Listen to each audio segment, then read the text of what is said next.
Halo semua, hari ini kita akan terus membincang soalan pra-ujian set pertama dan video ini akan fokus pada bahagian C.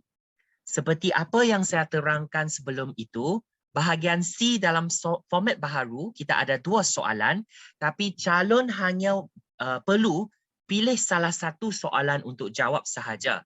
So calon perlu pilihlah topik yang mana satu kamu lebih mahir dan kamu rasa kamu boleh skor. So kamu jawablah soalan tu. Tapi kalau ada masa yang lebih, boleh saja jawab dua-dua soalan. So pemeriksa akan memeriksa kedua-dua soalan tu dan markah yang tertinggi akan dipilih. So sekarang kita tengok soalan pertama, 1A ni. Nyatakan nilai digit. Nilai digit. Maksudnya dia nak cari nilai digit apa? 2 dalam asas 10 dalam nombor ini. Okay? So asas 2 nilai digit 2. Digit 2 ada di sini. So apakah nilai untuk digit 2 ini? So seperti apa yang saya cakap, 2 ini, digit 2 ini bukan bermaksud 1, 2, 3 punya 2. Dia bukan bernilai 2. Tapi sebab dia terdapat di tempat yang berbeza. Okay? Bila dia terdapat di tempat yang berbeza, of course, nilai digit untuk 2 ini juga berbeza. So, kalau kamu nak tentukan nilai digit 2 ini, kita kena tahu dulu di manakah kedudukan dia. 0, 1, 2, 3. So, dia terdapat di kedudukan yang ketiga. So, kalau saya nak cari nilai digit dia, saya kena ambil 2 darab dengan, sebab ini adalah asas 8. So, saya kena darab dengan asas 8, kuasa kedudukan dia adalah 3. Okey, kalau kamu tulis macam tu saja walaupun jawapan belum dapat lagi, tapi kamu dah boleh dapat 1 markah. Dan seterusnya kita hanya menggunakan kalkulator untuk membantu kita key in 2 darab dengan 8 kuasa 3, kamu terus akan dapat jawapan 1024. Okey, ini dalam asas 10. Okey, so asas 10 kamu tak tulis pun tak apalah. Kita just left it like that. Okey, seterusnya ungkapkan. Okey, soalan ni dia nak kamu ungkapkan 50 dalam asas 10 sebagai nombor dalam asas 2. Okey, soalan ini adalah pertukaran asas dari asas 10 jadi asas 2. Okey, untuk soalan ni sebenarnya kalau kamu guna kalkulator cepat saja dah boleh dapat jawapan, betul tak? So saya galakkan pelajar sebab dia ada 2 markah, sepatutnya kita kena tunjukkan cara kita macam mana. Tapi kalau nak dapat markah, at least jawapan kamu kena betul dulu kan? So nanti kalau kita baru buat pengiraan, saya baru tunjuk macam mana kita nak buat. Tapi sebelum tu kita cari jawapan dengan kalkulator dulu dan tulis dulu supaya jawapan kamu betul. So set pertukaran, kita nak pertukaran asas kan? So kita set mode 1, mode 2, nampak base, kita tekan 3. Ini adalah asas 10 iaitu decimal, dah betul, kita just key in 50. Sama dengan, okay, dah key in. Sekarang kita nak tukar jadi asas 2. So tekanlah asas 2. 2 tu binary. So tekan sini, kita dapat 110010. So 110010 asas 2. Dengan macam ni, nampak ini saja kamu dah dapat markah. Betul tak? Tapi sebab sini ada 2 markah, so lebih baik kita tunjuklah jaran kira. Sebenarnya tak susah lah. So tunjuk di sini. So 50 sebab kalau kita nak tukar jadi asas 2, macam mana pula? Macam mana? Kita bahagi dengan 2 lah. Okay? 50 bahagi dengan 2, kita dapat 25. Betul tak? Dia tak ada baki. So kalau tak ada baki, sini kita letak kosong. Okey, seterusnya 25 kita teruskan bahagi dengan 2. So kamu boleh buat di tepi lah 25. Macam mana pula kalau saya bahagikan dengan 2? 1, 2, 2, 5. So saya dapat 2, 2, saya dapat 4. So dia ada baki 1.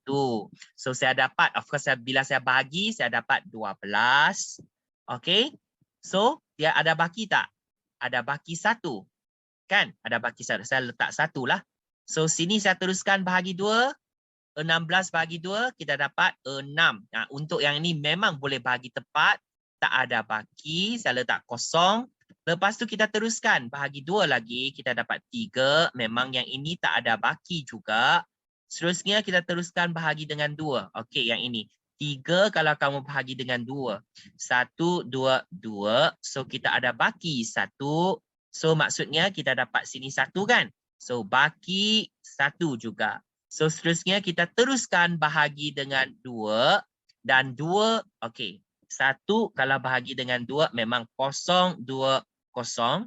So, baki 1 juga. So, sini mesti dapat 0. Sampai 0, kita stop. So, bila bahagi dapat 0, ada baki tak? Ada baki. Baki berapa? Baki 1. So, dengan ini kita dapatlah jawapan. Macam mana dapat jawapan? Ingat, bila dapat jawapan bukan dari atas ke bawah. Kita mesti baca nombor itu dari bawah ke atas. So, jawapan tu adalah 1, 1, 0, 0, 1, 0, asas 2. Nampak tak? Jawapan betul.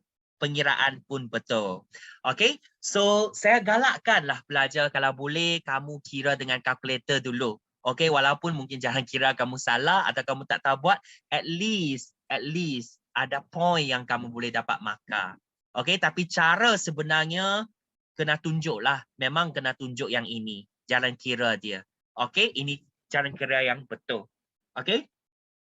So, sekarang kita tengok bahagian C pula. So, bahagian C ada bagi kita gambar aja. Gambar ini ada baku A, ada baku B, baku C. Dan dia bagi kita asas nombor yang berbeza. So, kita tengok, okay, Raja ini menunjukkan baku ABC yang diisi dengan sejumlah telur mainan. Okay? Di sebuah pusat asuhan kanak-kanak. So, sekarang kita tengok berapakah beza antara bako berisi telur mainan yang paling banyak dan paling sedikit dalam asas 8. Okay? So, memang dia dalam asas 8. So, kalau kita tengok kan, kehendak soalan dia nak cari beza. Kalau beza tu maksud kita kena ambil bako atau bilangan yang paling banyak, tolak bilangan yang paling sedikit. So, kalau kita lihat di sini 46 sebab semua tu asas yang sama, betul tak? So, kalau kita lihat di sini memang yang paling banyak tu 72 lah. Yang paling sedikit tu 46. So, untuk soalan ini, kita nak cari beza. So, kita hanya ambil apa? 72 asas 8. Kita tolak dengan 46 asas 8. Okey, kalau nak jawab soalan ni, memanglah kita kena buat jalan kira dia, kan? Okey, tolak dengan 46 bahagi 8. Asas 8, sorry. So, bila kita nak tolak, ingat sebab kebanyakan pelajar selalu suka buat benda yang salah. Okey, ini adalah asas 8. So, bila 2 nak tolak 6, dia tak cukup, betul tak? So, kalau tak cukup, biasanya cikgu cakap, oh kalau tak cukup, kita pinjam dengan jiran. Betul tak? Pinjam 1 dengan jiran. So, 7 ini dia baki 6 sahaja. Tapi sebab ini adalah asas 8. Nombor sistem dia adalah 8. Bila kamu pinjam 1 di depan, kita akan dapat 8. Masih ingat tak? Pinjam 1 dapat 8. So, 8 ini bila kamu tolak dengan 6, kita dapat 2. Kan? 2 kita tambah 2. Oh, sini kita dapat 4. Asas 8 lah. So, seterusnya 8 tolak 4. Memang ini senang kan? Boleh tolak. So, kita dapat 2. So, jawapan dia 2, 4, asas 8. Dan mengapa saya terus baca 2, 4, asas 8? Saya tak baca 24 asas 8. Sebab yang ini nilai digit dia berbeza. Ini adalah asas 8. So yang untuk di nilai tempat ini, 2 ini bukan 10. So maknanya saya tak boleh baca dia 20 lah. Saya kena baca 2, 4, asas 8 macam tu. Okay. So seterusnya. Untuk soalan 2. Hitung jumlah telur mainan yang dimiliki di pusat asuhan itu dalam asas 2. So, maksudnya kamu kena hitungkan jumlah telur mainan. Okay? So, macam mana kita nak hitungkan? So, first of all, kita kena apa? Tambahkan semua. Okay? So 46 asas 8 tambah dengan yang kedua tu 72 asas 8 sebab dia nak jumlahkan jumlah telur. Tambah dengan 66 asas 8. Okay, so jawapan dia akhirnya kamu kena tukar jadi asas 2. Tapi sebelum tu kita kira dalam asas 8 dulu. Okay, so kita boleh buat pengiraan di tepi. 46 asas 8 tambah dengan 72 asas 8. Dan ingat sebab ini adalah asas 8. So bila sampai kita dapat 8, bila kita tambah sampai 8, dia dah boleh jadi satu grup dan kita kena tambah satu nilai, satu digit. Okey, satu di depan. Okey.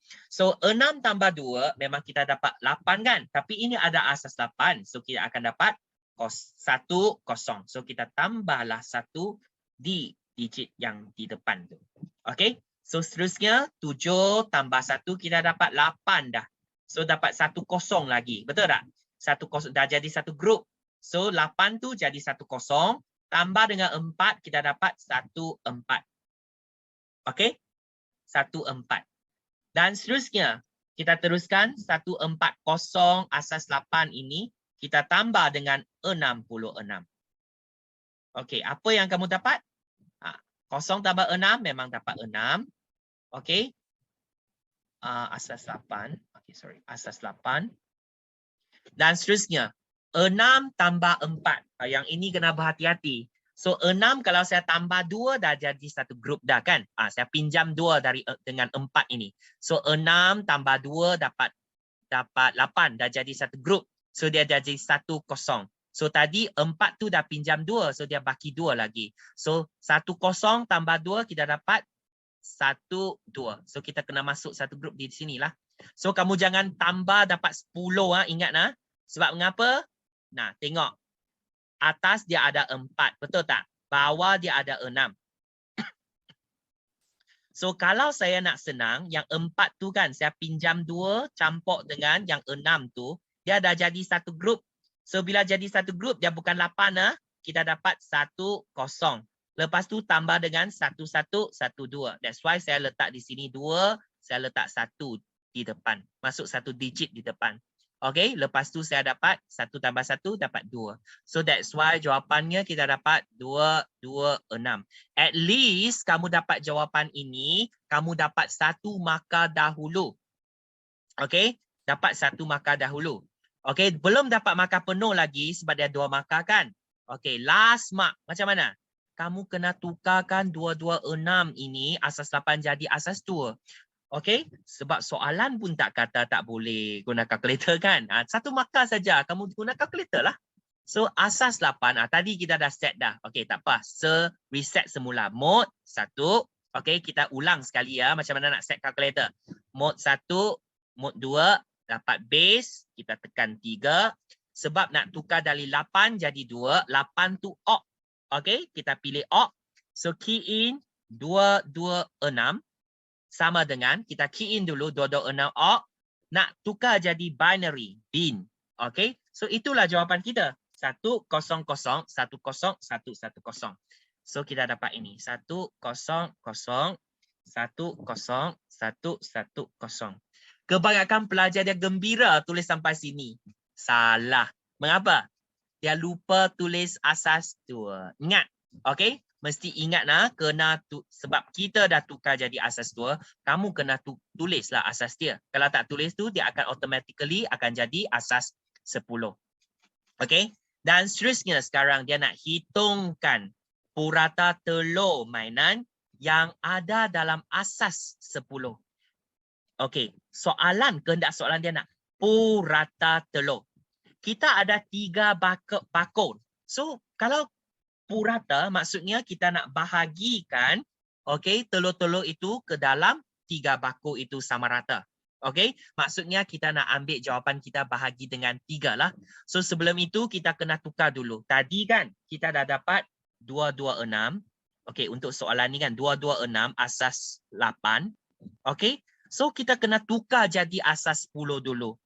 Soalan tu ada berkaitan so sepatutnya kamu tak perlu clear lah kalkulator kamu. Tadi kamu dah tekan, tak perlu reset semula dah.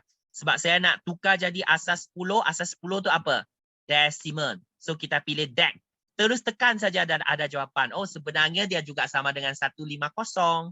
150.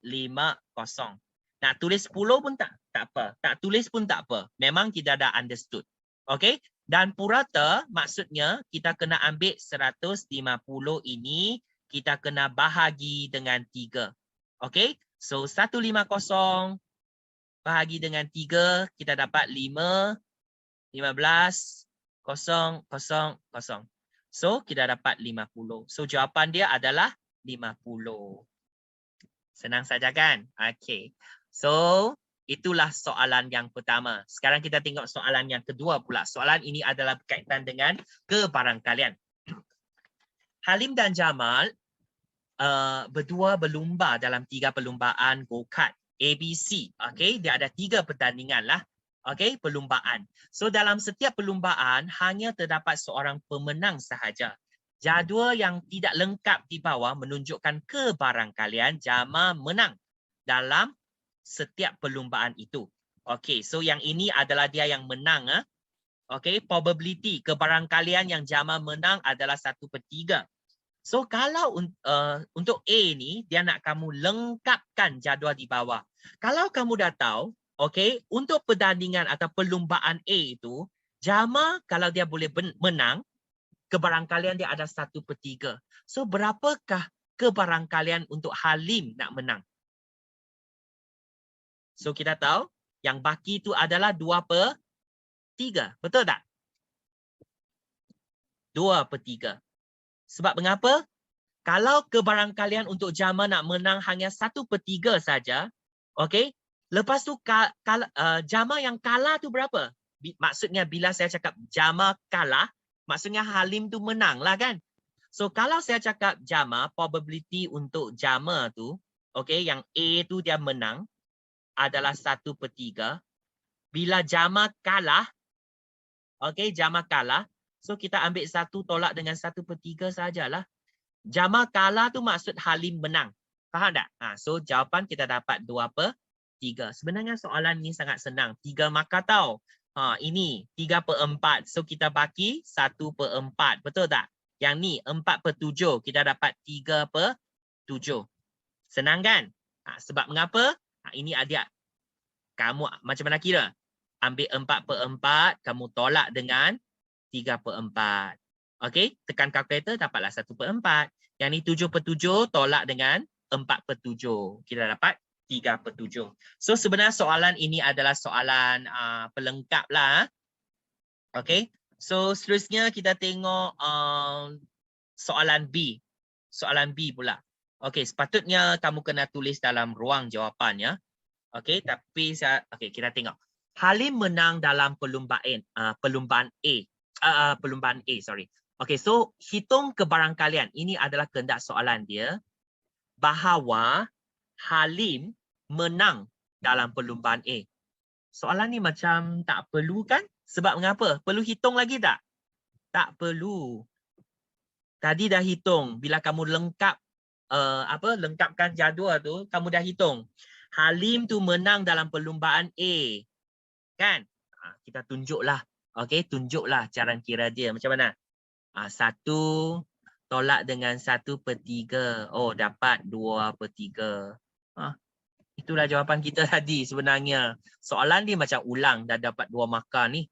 Okey, tak apa. Untunglah kalau keluar soalan macam ni dalam peperiksaan.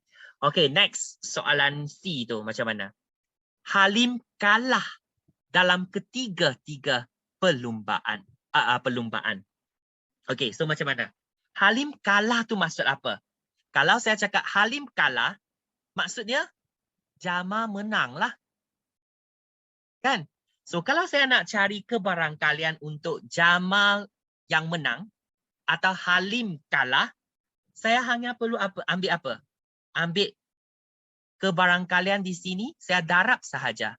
Kalau untuk perlumbaan pertama, okey, saya padam dulu yang ini.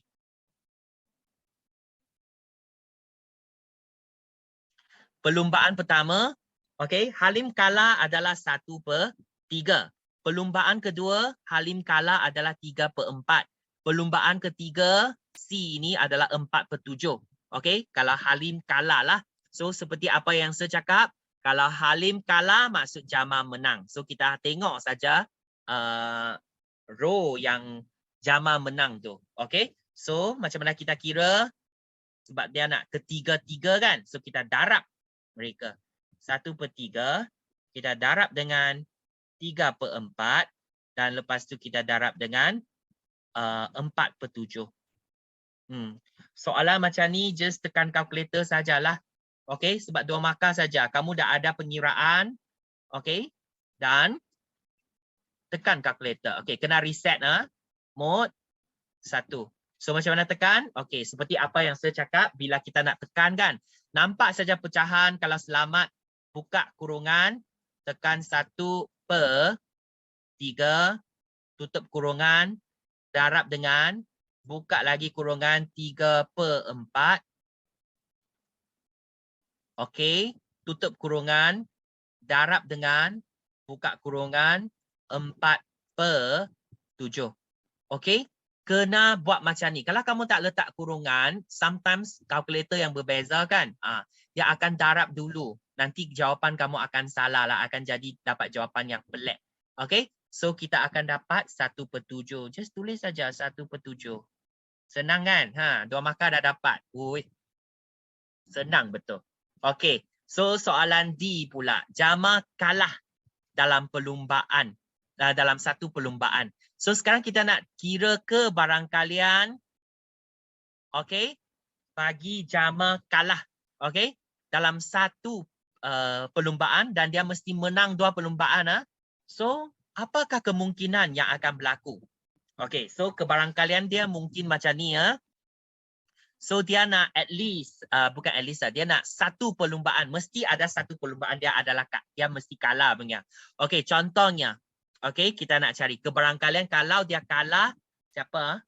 Soalan ni dia cakap Jamal lah. Okey, mungkin di A dia kalah. Saya letak A prime lah. A, bila saya tulis A, saya cakap dia menang. Tapi saya letak A prime, maksudnya dia A di perlumbaan A dia kalah. Okey, tapi dia menang di perlumbaan B dan perlumbaan C.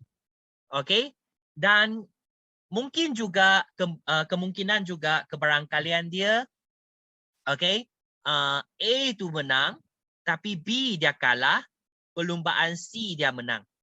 Okey, ini juga merupakan salah satu cara. Dan satu cara lagi adalah kebarangkalian bahawa A dia menang, B menang, tapi C dia kalah. Itulah cara kita nak buat. Okey, so sekarang kita nak refer lah kebarangkalian dia. Okey, untuk Jamal. Okey, Jamal. Okey, tengok yang ni. Okey.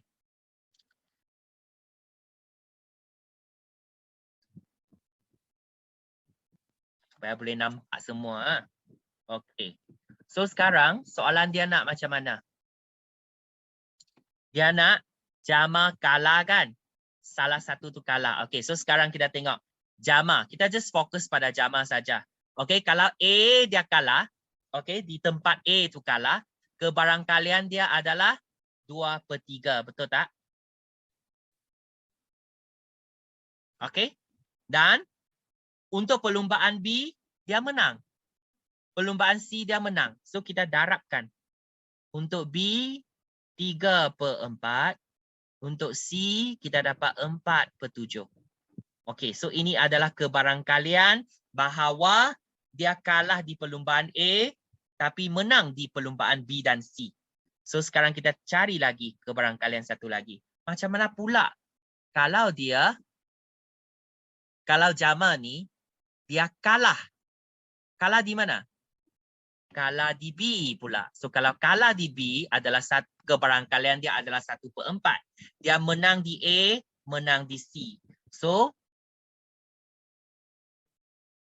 kebarangkalian dia adalah 1/3 darab dengan 1/4 darab dengan 4/7. Okey? So keadaan atau condition yang ketiga. Condition yang ketiga. Macam mana? dia kalah di C pula. Betul tak? Untuk condition ini. Dia kalah di C, tapi dia menang di B dan A.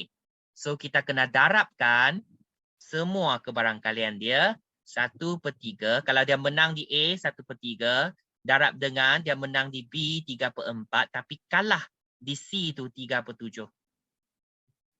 Okey? Dan dengan cara ini, kita dah boleh kira lah jawapan kita. Okey? So, kita, okey. Senang saja. Just tekan calculator, dapat jawapan, please tulis sajalah. Okey? So, saya tunjuk di sini one by one lah. Ha? So, first, 2/3. 2/3. Kita tutup. Darab dengan 3/4. Tutup. Darab dengan 4/7. So kita dapat, oh di sini 2/7. Tambah dengan, okey kita teruskan. 1/3. Tutup. Darab dengan 1/4. Tutup. Darab dengan 4/7 pula. Tutup. So kita dapat 1/21. Seterusnya kita tambah dengan, okey kita teruskan, tekan calculator. Okey, saya pindah ke sini. Okey, 1/3 darab dengan 3, okey sorry. Buka kurungan 3/4 darab dengan 3/7 tutup kurungan.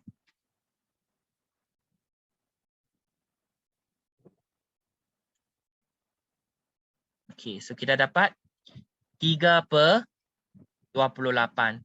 So sekarang kita campur semua. 3/28 kita campur dengan 2/7. Campur dengan 1/21. So kita akan dapat jawapan dia adalah kebarangkalian adalah 37/84. Itulah. Okey.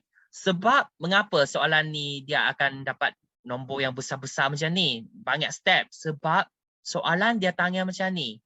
Satu perlumbaan adalah kalah dan dua perlumbaan menang. So dia ada 3 possibility tau kat sini. So mungkin dia kalah di perlumbaan A, tapi B dan C tu menang. So kamu kena cari dulu kebarangkalian dia. Lepas tu mungkin juga ada possibility juga dia menang di A dan C, tapi dia kalah di B. So kamu cari kebarangkalian ini. Lepas tu mungkin dia menang di A dan B, dia kalah di C. So kita carilah kebarangkalian untuk keadaan ini. So ketiga-tiga keadaan ini kita tambahkan kebarangkalian dia, jadi kita akan dapatlah jawapan. Okey? Itu sahaja untuk pra-ujian. Okey, semoga kamu semua akan belajar sesuatu. All the best semua. Okey, thank you.